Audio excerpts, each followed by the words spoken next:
आज हम international organisations के बारे में पढ़ेंगे। सबसे पहले है हमारे पास आशियान। आशियान की जो फुल फॉर्म है वो है association of south east Asian nation. इसका गठन जो होता है वो होता है 1967 में। इसमें टोटल जो कंट्रीज़ हैं पहले 10 थी, अब इसमें नई कंट्री एक जुड़ी है जो 11वां मेंबर बना है, वो है ईरान। इसका हेडक्वार्टर जो है वो है जकार्ता में, जो कि इंडोनेशिया में है। ये भी आपको याद रखना है। और इसमें सबसे इम्पॉर्टेंट बात कि आसियान में इंडिया जो है आसियान की मेंबर कंट्री नहीं है। ये जो इम्पोर्टेंट चीज़ें हैं ये आपको याद रखनी है। इसका मैप देख लेते हैं आसियान का। ये है साउथ, यहाँ पर ये साउथ है, ये है हमारा प्यारा भारत, ये साउथ, ये ईस्ट साइड, ये साउथ है, ये ईस्ट साइड, और इस पूरे एरिया को हम बोलते हैं एशिया। तो इसी से पढ़ा साउथ ईस्ट एशिया नेशंस, जो कंट्रीज़ हैं इनको नेशंस बोलते हैं। ये एशिया, ये ईस्ट, ये साउथ, ये साउथ, ये ईस्ट, ये एशिया पूरा, ये नेशन, और एसोसिएशन इनका, इसलिए इसका नाम पड़ा है आसियान। तो ये आपको चीज़ याद रखनी है कि नाम क्यों पड़ा है सबसे पहले। अब हम इसके बारे में देख लेते हैं, इसकी जो मेंबर कंट्रीज़ हैं वो कौन कौन सी हैं। सबसे पहले आप देखो, ये है मेरा प्यारा भारत, ये है म्यांमार। म्यांमार म्यांमार आपको पता है म्यांमार का पहला नाम था बर्मा। ये 1935 का जो एक्ट था उससे भारत से अलग हुआ था। बर्मा में ही जो सुभाष चंद्र बोस थे उनकी आज़ाद हिंद फौज थी, और वहीं से उन्होंने स्लोगन दिया था दिल्ली चलो। दिल्ली चलो जो स्लोगन था वो बर्मा से ही दिया था। और उसके बाद आप यहाँ पे देखो, ये है लाओस, ये है कंबोडिया, ये है वियतनाम। ये लाओस, कंबोडिया, वियतनाम, ये जो तीन देश हैं ये फ्रांस के कैप्चर में थे। फ्रांस जो था वो इनको रूल करता था, और इसलिए इन कंट्रीज़ को बोलते थे French east India. French east India. और इसमें कौन से तीन देश थे? Laos, Cambodia, Vietnam. और ये वाला देश कौन सा है? थाईलैंड। और थाईलैंड में सबसे ज़्यादा सफ़ेद हाथी जो सबसे ज़्यादा पाए जाते हैं वो थाईलैंड में पाए जाते हैं। ठीक है, तो ये तीन देश हो गए, ये म्यांमार हो गया, थाईलैंड हो गया, लाओस, कंबोडिया, वियतनाम। इसको याद ना, म्यांमार, थाईलैंड, लाओस, वियतनाम और कंबोडिया। ठीक है, उसके बाद ये पूरा जो देश था ये था मलेशिया, पूरा मलेशिया। फिर यहाँ पर सुनामी आई और यहाँ पर ये आधा वाला बीच में से गिर गया, और फिर यहाँ पर क्या हुआ, ये वाला बना सिंगापुर। एक बार हम इसको देख लेते हैं अच्छे से। ये बना, ये पूरा मलेशिया था, ये वाला पूरा। यहाँ पे सुनामी आई और ये यहाँ से बीच से टूट गया।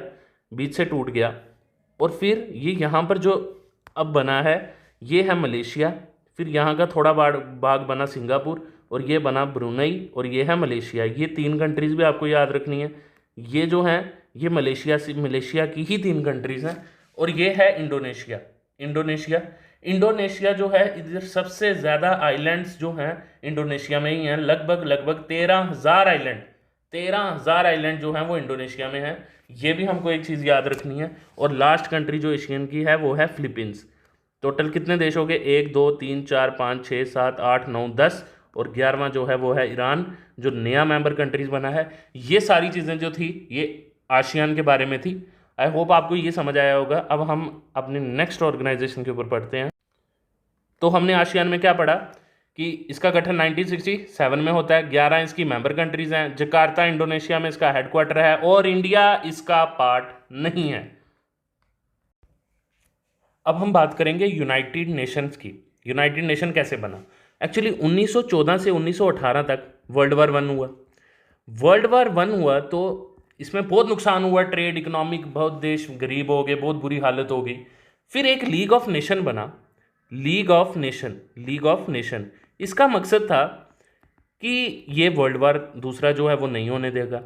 लेकिन 1939 से लेकर 1945 तक जो है वर्ल्ड वार सेकंड भी चल गया। जर्मनी ने पोलैंड में आक्रमण कर दिया, और जर्मनी ने बाल्टिक कंट्रीज में भी आक्रमण कर दिया, रशिया में भी चले गया। तो जो है लीग ऑफ नेशन चुप करके देखता रहा, इसलिए ये विफल हो गया। फिर इसको और आगे बढ़ा चढ़ाकर, इसमें और इतनी मेंबर कंट्रीज भी नहीं थी, तो बाद में जो बनाया गया गठन यूनाइटेड नेशन। इसमें यूनाइटेड नेशन का एक मिशन जो है उसमें यह है कि ये वर्ल्ड वार 3 जो है नहीं होने देगा। लेकिन हालात जो अभी हैं वो लग रहे हैं, जैसे यूक्रेन रशिया का वॉर चल रहा है, और भी आप देखो नाटो का 31 सदस्य बन गया फिनलैंड। तो अभी जो माहौल है वो थोड़ा इतना अच्छा नहीं है। तीसरा वर्ल्ड वार होगा कि नहीं ये तो फ्यूचर में पता नहीं है। यूनाइटेड नेशन के एग्जाम प्रोस्पेक्टिव से क्या क्वेश्चन इंपॉर्टेंट है ये हम देखते हैं, आइए।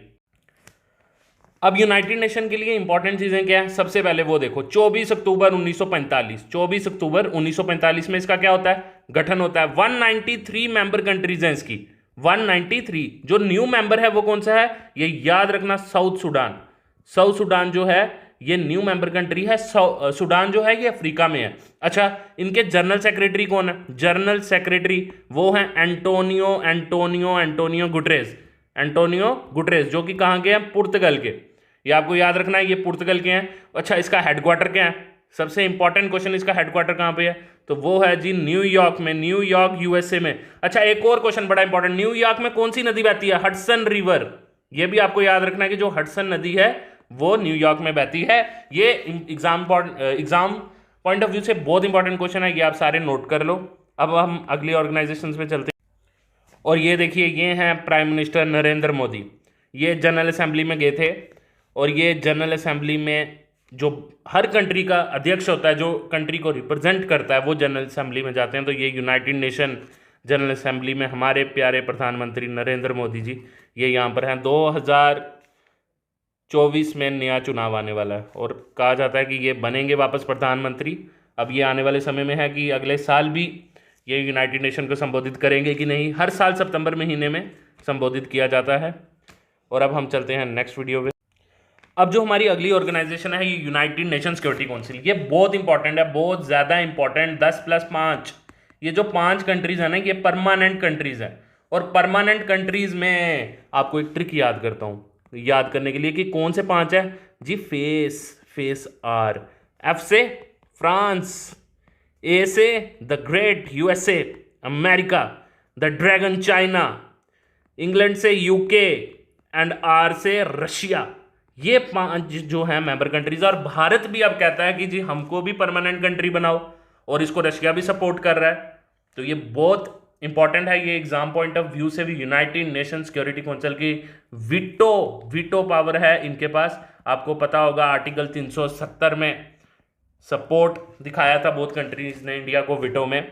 और आपको यूके के बारे में थोड़ी चीज़ें मैं बताता हूँ आपको। यूके में क्या हो रहा है, चाइना में क्या हो रहा है, यूएसए में क्या हो रहा है, फ्रांस में क्या हो रहा है, रशिया में क्या हो रहा है। आपको ये पता है कि जो रशिया है और यूएसए की बनती आपस में नहीं है, और जो चाइना है और यूएसए है उनकी भी आपस में नहीं बनती। तो इनके जो क्लैशेस हैं वो बहुत इंपॉर्टेंट है कि वीटो पावर अगेंस्ट है। इंडिया के रिलेशन रशिया के साथ अच्छे हैं, इंडिया के रिलेशन यूएसए के साथ उतने अच्छे नहीं हैं, इंडिया के रिलेशन चाइना के साथ उतने अच्छे नहीं हैं, लेकिन यूनाइटेड नेशन सिक्योरिटी काउंसिल। अब मैं आपको यूके के बारे में थोड़ा बताता हूँ कि यूके में क्या हो रहा है। देखिए, यूके जो है ये Scotland, England, Wales, North Ireland, इन 4 कंट्री से बनके, कंट्री नहीं हम बोलेंगे, इन 4 डिवीजन से बनके पूरा यूके बनता है, जिसको हम बोलते हैं द ग्रेट ब्रिटेन। ठीक है, अब आपको मजे की बात यह है, जिस यूके ने भारत में शासन किया, भारत और पाकिस्तान में शासन किया था, क्योंकि पहले तो भारत था, उसमें स्कॉटलैंड के जो फर्स्ट मिनिस्टर हैं, जो कि पीएम है, वो एक पाकिस्तानी है। और जो पूरे यूके के प्राइम मिनिस्टर हैं उनका नाम है ऋषि सुनाक, जो कि भारत के ओरिजिन के हैं। तो ये जिस यूके ने 200 से ज़्यादा साल हम पर राज किया, आज वही यूके खुद हमारे इंडिया और पाकिस्तान के जो लोग हैं वो यूके को चला रहे हैं। तो ये बहुत प्राउड मोमेंट है हमारे लिए। थोड़ी डिप्लोमेसी हम समझ लेते हैं कि ये क्या है, रिलेशंस चाइना वगैरह ये वो। देखो, यूएसए की जो है वो चाइना के साथ बिल्कुल नहीं बनती, और जो चाइना है इसकी फिलीपींस के साथ नहीं बनती, और चाइना की वियतनाम के साथ भी नहीं बनती। और इन्हीं चीज़ों के साथ अब यूएसए ने, चाइना जो है अगर वो फिलीपींस पे अटैक करता है तो यूएसए ने कहा हुआ है कि अगर फिलीपींस पे चाइना ने अटैक किया तो वो यूएसए पे अटैक है। और आपको पता है कि इंडिया वर्सेस चाइना भी है। तो हमारे इंडिया ने, अभी आपको पता होगा, ये एग्जाम पॉइंट ऑफ व्यू से भी बहुत इंपॉर्टेंट है, कि जो ब्रह्मोस मिसाइल है, ब्रह्मोस, वो इंडिया ने फिलीपींस को दी है। तो हम भी कहीं ना कहीं फिलीपींस को सपोर्ट कर रहे हैं, यूएसए भी फिलीपींस को सपोर्ट कर रहे हैं। तो आपको देखना कि यूएसए और इंडिया का भी रिलेशन है, क्योंकि दुश्मन का दुश्मन दोस्त, ये जो कहावतें हैं ना, ये बहुत इंपॉर्टेंट है। Diplomacy is very important to understand. तो ये जो यूनाइटेड नेशन सिक्योरिटी काउंसिल है, इसमें मैंने आपको थोड़ा सा बताया है। हर साल ये जो है प्रधानमंत्री अब अगले साल जाएंगे कि नहीं, ये बहुत इंपॉर्टेंट है एग्जाम पॉइंट ऑफ व्यू से। मैं इसलिए आपको थोड़ी चीज़ें बता रहा हूँ ताकि आपको याद रहे अच्छे से चीज़ें। और अब हम अपनी अगली ऑर्गेनाइजेशन की तरफ चलते हैं। अगली जो ऑर्गेनाइजेशन है उसका नाम है सार्क। सार्क ये बहुत इंपॉर्टेंट है, South Asian Association for of regional cooperation. इसमें टोटल मेंबर कंट्रीज 8 हैं, ये याद रखना अपना। 1985 में इसका गठन होता है काठमांडू नेपाल में इसका हेडक्वार्टर है। और जी ढाका का घोषणा पत्र था, वहीं पर ये इसकी घोषणा हुई थी कि हम इसको बनाएंगे, ढाका का घोषणा पत्र। अब इसमें कंट्रीज कौन कौन सी हैं वो समझ लेते हैं। देखो ये है भारत, इसको मैं ऐसे ही बनाऊंगा अभी भारत को, क्योंकि इजी हो जाता है जल्दी। देखो कौन कौन सी हैं। सबसे पहले ये भैया पाकिस्तान, ये दूसरे नंबर पे है अफगानिस्तान। ये पहले नंबर अब पाकिस्तान, दूसरे नंबर अफगानिस्तान, तीसरे नंबर यहाँ नेपाल, भूटान, बांग्लादेश, और यहाँ पे है श्रीलंका, और यहाँ पर है मालदीव्स, और ये है मेरा प्यारा भारत इंडिया। ये टोटल कितनी कंट्रीज हुई? 1 2 3 4 5 6 7 8 मेंबर कंट्रीज हैं इंडिया में। और ये आपको बहुत याद रखना है कि सार्क में 8 मेंबर कंट्रीज हैं, और ये बहुत इंपॉर्टेंट है। इसका गठन हुआ था 1985 में, ढाका घोषणा पत्र था, काठमांडू नेपाल में इसका हेडक्वार्टर है, और South Asian Association for regional cooperation इसकी जो है फुल फॉर्म है। अब हम नेक्स्ट ऑर्गेनाइजेशन की तरफ चलते हैं। अब जो हमारी अगली ऑर्गेनाइजेशन है उसका नाम है वर्ल्ड बैंक। और भैया पाकिस्तान जिसे अभी बहुत मदद मांग रहा है वो हमारा IMF, इंटरनेशनल मॉनेटरी फंड। आप दोनों को इन दोनों का गठन जो है ये ब्रेटन वुड कॉन्फ्रेंस हुई थी, उसमें इन दोनों का जन्म हुआ था। 1944 से 1945 के बीच में इन दोनों चीज़ों का गठन हुआ है। इन दोनों का हेडक्वार्टर जो है वो है वॉशिंगटन डीसी में। और वॉशिंगटन डीसी में पोटोमैक नदी है, ये भी आपको याद रखना है। पोटोमैक नदी जो है वो कहां पर है? वॉशिंगटन डीसी में। IMF की करेंसी कौन सी है? SDR, special drawing rights. ये बहुत बार क्वेश्चन आता है कि IMF की करेंसी कौन सी है, आपने बताना है। और आप ये याद रखना कि इंडिया का रुपी अभी इनकी करेंसी में अलाउड जो है नहीं है। IMF का नया मेंबर कौन बना है? तो ये आपको याद रखना है, 190th मेंबर बना है एंडोरा। कौन सा देश बना है? एंडोरा। तो ये आपको याद रखना है। वर्ल्ड बैंक और IMF दोनों का हेडक्वार्टर वॉशिंगटन डीसी में है, ब्रेटन वुड कॉन्फ्रेंस से बना था। IMF की जो करेंसी है SDR है, इसमें इंडिया का रुपी ऐड नहीं है। और उसके बाद जो IMF की न्यू मेंबर कंट्री है वो है एंडोरा, और ये 190th कंट्री है। हम अपनी अगली ऑर्गेनाइजेशन की तरफ चलते हैं। और आपको एक चीज तो बताई नहीं, IMF से पैसे मांग रहा है पाकिस्तान। ये वही पाकिस्तान है जिसकी हालत बहुत ख़राब हो चुकी है, बहुत ज़्यादा ख़राब। और आने वाले में भैया ये तो पाकिस्तान है समझ लो, यहाँ पर अफ़गानिस्तान है, ये हमारा इंडिया है। देखो ये जो पाकिस्तान का ये वाला एरिया ना, ये है खैबर पख्तून, इसको अफ़गानिस्तान दो रहा है। और यहाँ से ये है इनका एरिया जो है, यहाँ पर POK है, यहाँ से इंडिया दो रहा है इनको। यहाँ पर है बलूचिस्तान बोलता है हमको आज़ाद करो। अब इनका ये वाला पार्ट बचा हुआ है, बस ये वाला पार्ट। बाकी इनकी हालत जो हो गई है ना, पैसा इनके पास है नहीं है, कंट्री के पास पैसा नहीं है, तो लोगों की हालत क्या होगी। इन लोगों ने, पाकिस्तान के लोगों ने बहुत चीज़ें जो की हुई हैं वो आपको पता होगा। मीरपुर मसैकर हुआ था, जिसमें इन्होंने 25,000 की आबादी थी, 18,000 लोगों को मारा था इन्होंने। और आज वहाँ से उन लोगों को निकाला गया था, और आज पाकिस्तान के खुद लोग निकल रहे हैं, और पाकिस्तान की हालत बहुत ख़राब हो गई है।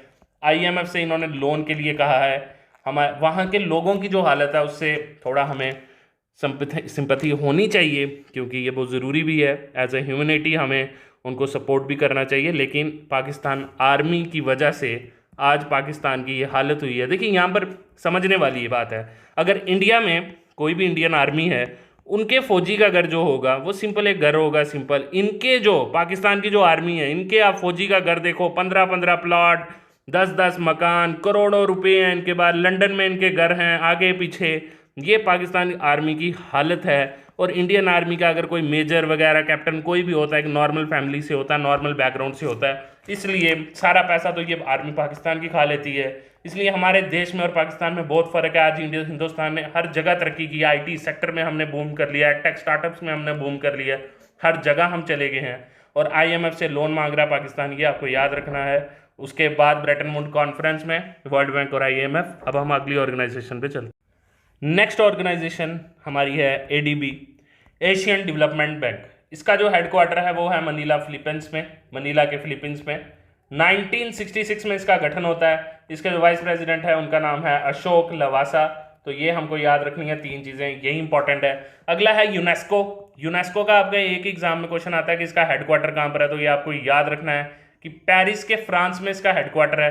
फिर यूनाइटेड नेशन इन्वायरमेंट प्रोग्राम, इसको भी याद रखिए, 5 जून 1972 में ये होता है। उसके बाद नैरोबी के कीनिया में इसका क्या है, हेडक्वार्टर है। ये बहुत इंपॉर्टेंट है, केएस का प्रीलिम्स आ रहा है उसके लिए भी बहुत ज़्यादा इंपॉर्टेंट है। एक और चीज़ लिख लीजिए, इंटरनेशनल कोर्ट ऑफ जस्टिस। ये यूनाइटेड नेशन की टोटल 6 डिविजन्स होती हैं, उनमें से एक है इंटरनेशनल ये स्पेलिंग, एक second, international court of justice. इसका जो हेडक्वार्टर है वो है दी हेग में इसका हेडक्वार्टर है, ये भी आपको याद रखना है। उसके बाद ओपेक का गठन होता है 1960 में। इसका जो हेडक्वार्टर है वो है वियना, ऑस्ट्रिया में। मैंने कल एक वीडियो बनाई है जिसमें मैंने ओपेक के बारे में सब कुछ बताया, वो करंट अफेयर्स की वीडियो है, आप उसको खोल के वहाँ पे ओपेक के बारे में सारा देख सकते हैं, वो बहुत इंपॉर्टेंट है, वहाँ पे मैंने अच्छे से रिलेशंस को समझाया। उसके बाद अगला है यूरोपियन यूनियन। इसमें याद रखना 27 जो हैं वो मेंबर्स हैं। उसके बाद इनका ब्रुसेल्स, बेल्जियम में जो है वो हेडक्वार्टर है। उसके बाद आपने याद रखना, इसमें एक न्यूज़ में चीज़ आई थी, Brexit, Britain, the great Britain ने यहाँ से यूरोपियन यूनियन से जो है वो एग्जिट ले लिया है। FATF, the most important thing, financial action task force. इसमें याद रखना आप कि पाकिस्तान के इन्होंने कहा था अगर पाकिस्तान को लोन लेना था IMF से, तो उनको ये बेसिकली ये जो फाइनेंशियल एक्शन टास्क फोर्स का, ये टेररिज्म को जो फंडिंग होती है उसको कम करना है। क्योंकि देखिए फाइनेंशियल, अब जो टेररिस्ट होते हैं उनके पास पैसा आता है, उनके पास पैसा आता कहाँ से है, ये बहुत इंपॉर्टेंट है। उसके लिए FTF है। FATF ने बहुत ज़्यादा चीज़ें जो पाकिस्तान को समझाया था कि पहले तुम ये चीज़ें बंद करो तभी तुम IMF से लोन ले आ पाओगे, और इसलिए पाकिस्तान ने उसके खिलाफ एक्शन भी लिया था। अभी बहुत बड़े जो फेमस टेररिस्ट हैं जिन्होंने इंडिया के मुंबई में ब्लास्ट करवाए थे और जगहों में ब्लास्ट करवाए थे, उनके ऊपर बहुत ज़्यादा पाबंदियाँ लग गई हैं। FATF के लिए एग्जाम पॉइंट ऑफ व्यू से क्या इंपॉर्टेंट है कि पेरिस के फ्रांस में इसका हेडक्वार्टर है, ये आपको याद रखना, पेरिस के फ्रांस में इसका क्या है, हेडक्वार्टर। उसके बाद आता है WHO का गठन होता है 7 अप्रैल 1948 में, ये भी आपको याद रखना है। इसका हेडक्वार्टर कहाँ पर है, इसका हेडक्वार्टर है जिनेवा के स्विट्जरलैंड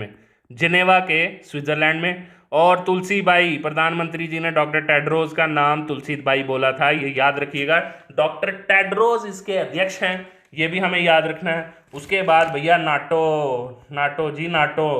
30 मेंबर कंट्रीज थी, अभी एक और जुड़ा है जिसका नाम है फिनलैंड। अब रशिया इनका क्या करता है ये भी पता नहीं है, इसको फाइनली टर्की ने अप्रूवल दे दिया है और 31वां मेंबर फिनलैंड बन चुका है, तो ये भी हमको याद रखना है। इसका हेडक्वार्टर कहाँ पे है ये भी पूछ सकते हैं, तो याद रखिएगा ब्रुसेल्स के बेल्जियम में इसका हेडक्वार्टर है। उसके बाद जो इंपॉर्टेंट है SCO 1996 में इसका क्या होता है, गठन होता है, 1996 में इसका गठन होता है। इसका जो हेडक्वार्टर है वो है बीजिंग, चाइना में, ये भी आपको याद रखना है। उसके बाद जो इंपॉर्टेंट चीज़ है इसकी कि इसका इंडिया भी मेंबर है और भैया पाकिस्तान भी है, अब क्या कर सकते हैं।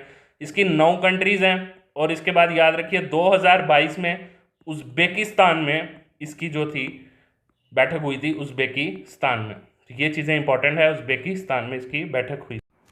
अब जो अगला है रायसेना डायलॉग,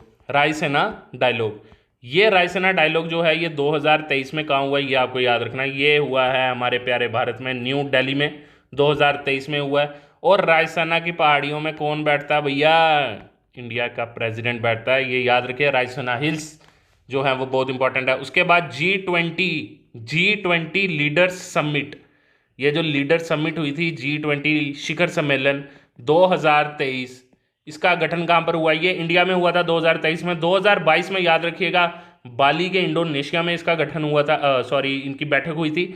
और उसके बाद G20 के शेरपा कौन है, G20 के जो शेरपा हैं उनका नाम है अमिताभ कांत, ये भी आपको याद रखना है, ये भी इंपॉर्टेंट है। उसके बाद वर्ल्ड हिंदी कॉन्फ्रेंस, ये भी इंपॉर्टेंट है, वर्ल्ड हिंदी कॉन्फ्रेंस ये 2023 में कहाँ हुई थी ये हमें बताना है। सबसे पहले आपको याद रखना है वर्ल्ड हिंदी डे कब होता है, ये 10 जनवरी को मनाया जाता है। World Hindi conference first time कहाँ पर हुई थी, ये हुई थी नागपुर में। और 12th टाइम जो है ये कहाँ होगी, 12th टाइम ये होगी फिजी में। FIJI फिजी में होगी। उसके बाद अगली BRICS, BRICS which is very important. BRICS ये इंटे नहीं है, ये B से ब्राज़ील है, R से रशिया, I से हमारा प्यारा भारत, C से है जी चाइना और S से है साउथ अफ्रीका, साउथ अफ्रीका। अब आपको मैं बता देता हूँ आपको ये याद कैसे रखना है ब्रिक्स का, तो ये समझिए BRICS है। देखिए आपने इंडिया का याद रखना है। इंडिया का जो हुआ था 13 एडिशन हुआ था इंडिया का 2021 में, ठीक है। अब 2022 में 14th कहाँ होगा, चाइना में, फिर साउथ अफ्रीका में होगा। ऐसे ऐसे जो है ये आपको याद रखना है। फिर अब हम बात करते हैं कॉप की, कॉन्फ्रेंस ऑफ पार्टीज की। तो सबसे पहले याद रखना COP 27, ये किसके लिए थी? ये पहले ये क्वेश्चन था पेपर में, कहाँ पे था, तो ये इजिप्ट में हुई थी। ये क्लाइमेट चेंज के लिए, क्लाइमेट चेंज के लिए बहुत इंपॉर्टेंट है, ये आप याद रखना। उसके बाद COP 15, ये बायोडाइवर्सिटी, बायोडाइवर्सिटी के लिए अभी क्या हो रहा है ना, जो इन्वायरमेंट है ना उसके लिए सारे बहुत सतर्क हो गए हैं और एग्जाम में क्वेश्चन भी बड़े बन रहे हैं। तो COP 15 का हुई थी मॉन्ट्रियल, कनाडा, कनाडा का जो हिस्सा था मॉन्ट्रियल, वहां पर जो थी COP 15 हुई थी। उसके बाद हो रहा है वर्ल्ड टीबी लीडर्स कॉन्फ्रेंस 2023, ये कहाँ हुई थी? ये हुई थी जी वाराणसी में, वाराणसी में। और इसकी थीम क्या थी? इसकी थीम थी yes we can end TB, TB हारेगा और भारत जीतेगा। और इसमें हमारे प्यारे प्रधानमंत्री भी थे। और क्यों थे ये बताइए? क्योंकि वाराणसी किसकी कॉन्स्टिट्यूएंसी है? प्रधानमंत्री नरेंद्र मोदी की ही है, ये बात याद रखिएगा। वर्ल्ड इकोनॉमिक फोरम, इसका गठन होता है 1971 में जिनेवा के स्विट्जरलैंड में, इसका हेडक्वार्टर है, ये भी याद रखेगा। और दावोस में इसकी मीटिंग्स होती हैं, ये आपको याद रखना है, ये बहुत इंपॉर्टेंट है। उसके बाद जो है ये है एरो इंडिया, एरो इंडिया 2023, ये 14th एडिशन थी और ये कहाँ पे हुआ है? ये बेंगलोर में हुआ है, ये भी आपको याद रखना है। अभी मैं आपको एक और चीज़ बताता हूँ विच is very important, G7 leaders summit, leaders summit conference. तो ये जो हुई, ये हुई जर्मनी में, ये आपको याद रखना है। अब मैं आपको बताता हूँ G7 की ट्रिक क्या है। गर्लफ्रेंड को जूस पिलाओ, ठीक है। देखो ये प्रोफेशनल ट्रिक्स हैं, इसमें कुछ भी वैसा नहीं है। G से आ गया भैया जर्मनी, ये सबसे पहले। F से आ गया भैया फ्रांस, J से आ गया जी जापान, U से क्या आया? बताओ बताओ बताओ बताओ, USA। I से क्या आ गया? बताओ बताओ बताओ बताओ। I से भैया इंडिया नहीं है इसमें, ये I से इटली है।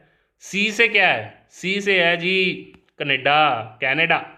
और E से क्या है? इंग्लैंड। तो ये आपको याद रखना है, ये USA वगैरह G7 जो है लीडर समिट है। तो ये हमारी जो वीडियो थी ये थी इंटरनेशनल, जो हमारी इंटरनेशनल समिट्स होती हैं, इंटरनेशनल ऑर्गेनाइजेशंस होती हैं, मैंने अपनी तरफ से पूरी चीज़ें कवर की हैं एग्ज़ाम पॉइंट ऑफ व्यू से, जितनी भी चीज़ें हैं। और जो कोई रह गई होंगी उसको हम आगे देखेंगे कि उनको और अच्छे से कैसे कर सकते हैं। Thank you so much for watching. और ऐसे ही मेरी वीडियोज़ अगर आपको अच्छी लग रही हैं तो प्लीज़ आप मेरे चैनल को सब्सक्राइब कर सकते हैं। Thank you so much for watching. Till then take care, bye bye. Till then take care, bye bye bye bye bye bye bye bye. मैं भी सीख रहा हूँ, लेट्स बाय।